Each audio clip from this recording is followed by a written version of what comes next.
bisa diberantas di dalam sistem hukum yang berlaku selama ini. Malah korupsi akan makin subur. Korupsi menjadi sangat fantastis, menjadi spektakuler. Contoh kecil. Seorang pegawai negeri, bukan pejabat tinggi, bisa dibayangkan yang lebih tinggi lagi ya, di kantor pajak, bisa korupsi sedemikian besar.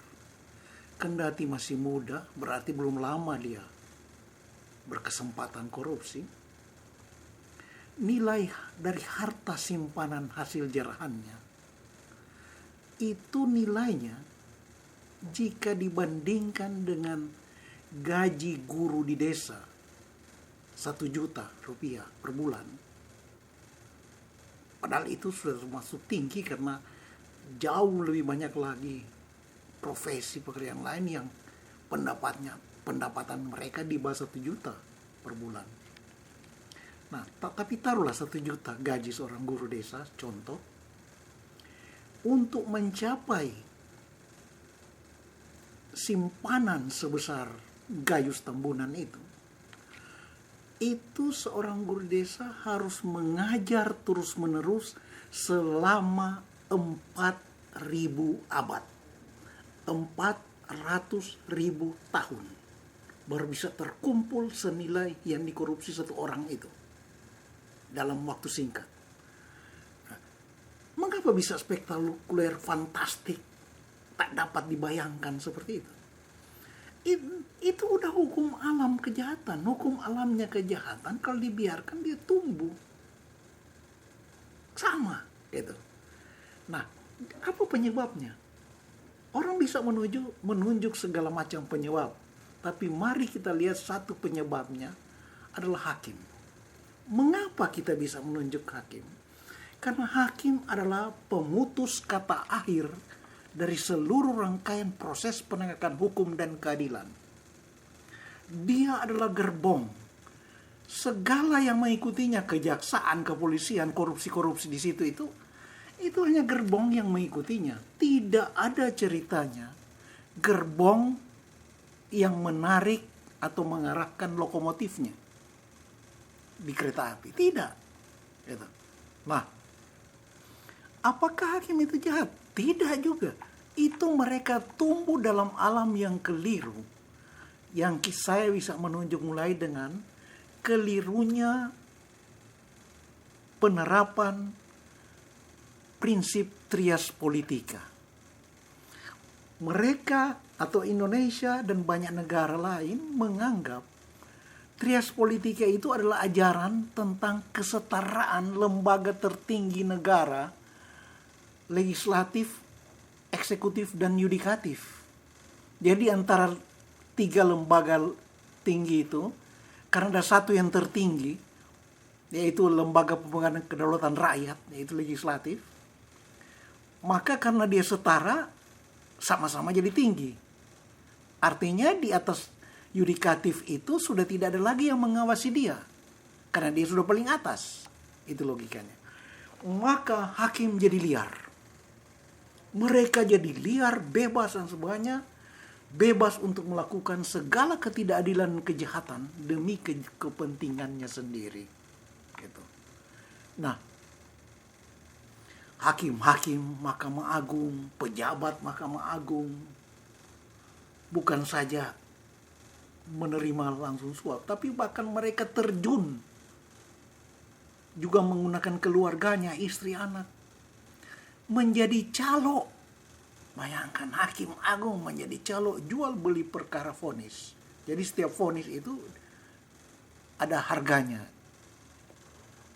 Makin mahal bayar, makin kecil hukumannya. Bahkan bisa bebas gitu. Nah, bahkan hakim konstitusi, coba, MK itu bahkan dipersepsi sebagai lebih agung daripada Mahkamah Agung. Sekarang jadi calo, keluarganya jadi calo. Bahkan ketua Mahkamah Konstitusi tertangkap tangan. Padahal trias politika tidak begitu, tidak setara.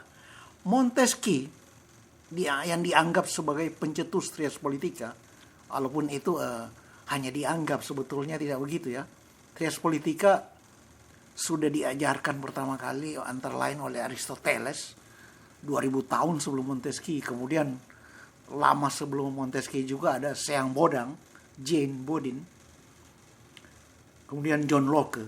Kemudian juga istilah trias politika itu sendiri diciptakan oleh Immanuel Kant sesudah Montesquieu. Nah, Montesquieu itu ya, walaupun dia dianggap pencetus trias politika, bahkan dia itu seorang hakim tinggi, praktisi hukum yang seharusnya pola nalarnya itu cenderung menaikkan fungsi harkat dari profesi dia, fungsi yudikatif. Tapi Montesquieu ternyata menjelaskan bahwa yudikatif itu di bawah dari fungsi legislatif. Prinsip utama, dan ini yang terpenting, prinsip utama yang diajukan Montesquieu adalah justru tidak boleh ada kekuasaan tanpa kekuasaan yang mengawasi di atasnya, yang kepadanya kekuasaan tersebut itu harus bertanggung jawab. Itu prinsip. Jadi tidak boleh ada satu kekuasaan kehakiman yang tanpa ada yang mengawasi. Itu tidak ada ceritanya. Apalagi kalau bilang mau merujuk pada trias politika. Montesquieu justru menggariskan prinsip utama dia itu. Tidak boleh ada kekuasaan tanpa kekuasaan yang mengawasi di atasnya. Kemudian John Locke. John Locke itu bukunya itu justru yang dirujuk menjadi rujukan utama dari Montesquieu. Apa trias politika yang diajukan John Locke? Legislatif, eksekutif, dan federatif. Di mana yudikatif dalam teori Locke? Bertanya tentang posisi yudikatif kepada Locke sama dengan kita bertanya di mana kepolisian dan lain-lain. Itu sudah ada tapi bukan di tertinggi. Pasti bukan di tertinggi. Begitu. Begitu juga ahli-ahli tata negara lain seperti MacIver, Hans Kelsen, apalagi Hans Kelsen yang sangat mengagungkan hukum ya. Itu teori dia yang membuat ada MK di seluruh dunia itu dari Hans Kelsen. Sama, Hans Kelsen pun tidak menganggap yudikatif setara dengan legislatif. Di Amerika itu sangat jelas. Tata negara Amerika Serikat menentukan bahwa DPR-nya sampai di tingkat daerah, di negara bagiannya, DPRD gitu, harus ada apa yang namanya House of Committee Judiciary. House of Committee Judiciary. Apa itu? Itu lembaga di dalam DPR dan DPRD untuk mengawasi kehakiman, memelototi perilaku hakim. Dan dalam mekanisme kerja mengawasi itu, DPR secara resmi menggunakan fungsi intelijen, FBI, untuk memata-matai. Coba. Tapi gara-gara kengawuran kehakiman tidak ada yang mengawasi, dia menjadi bebas, maka ada dua prinsip yang penting di dalam sistem penegakan hukum dan sistem hukum, yaitu independensi proses peradilan dan kebebasan hakim. Dua asas penting ini dimaknai secara menyimpang gara-gara udah liar gitu. Independensi proses peradilan itu benar, itu prinsip. Karena apa? Karena proses pengambilan keputusan oleh hakim, penelitian, penyelidikan, pertimbangan oleh hakim sampai pada pengambilan keputusannya, itu harus dipagari dari intervensi kekuasaan di atasnya. Artinya bukan tidak ada kekuasaan di atas hakim, ada. Tetapi pada saat proses peradilan, intervensi mereka tidak boleh. Tidak boleh sekalipun. Bahkan dengan alasan hukum. Itu benar. Karena apa? Untuk mencapai keadilan yang seadil-adilnya, kebenaran yang sebenar-benarnya di dalam putusan seorang hakim. Jadi bukan independensi untuk bebas melakukan ketidakadilan, itu terbalik ya. Begitupun prinsip kebebasan hakim. Itu jangan diartikan lain selain daripada wewenang yang diberikan oleh DPR sebagai pembuat undang-undang, karena pembuat undang-undang tidak mungkin membuat undang-undang yang sangat detail, cocok, rinci, sesuai dengan setiap kasus yang akan terjadi di lapangan. Itu tidak mungkin, dan bahkan jika dicoba-coba bikin begitu, hukum itu menjadi detail, maka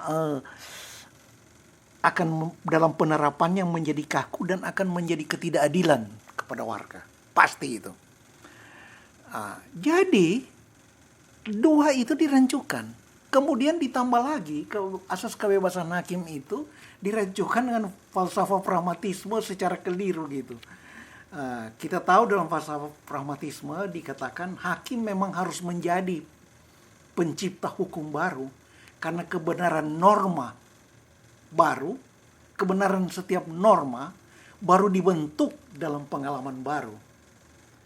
Tapi itu tidak seperti itu penerapannya. Kenapa? Tidak pernah mungkin bisa kan seorang hakim masuk ke dalam ruang sidang dengan kepala kosong.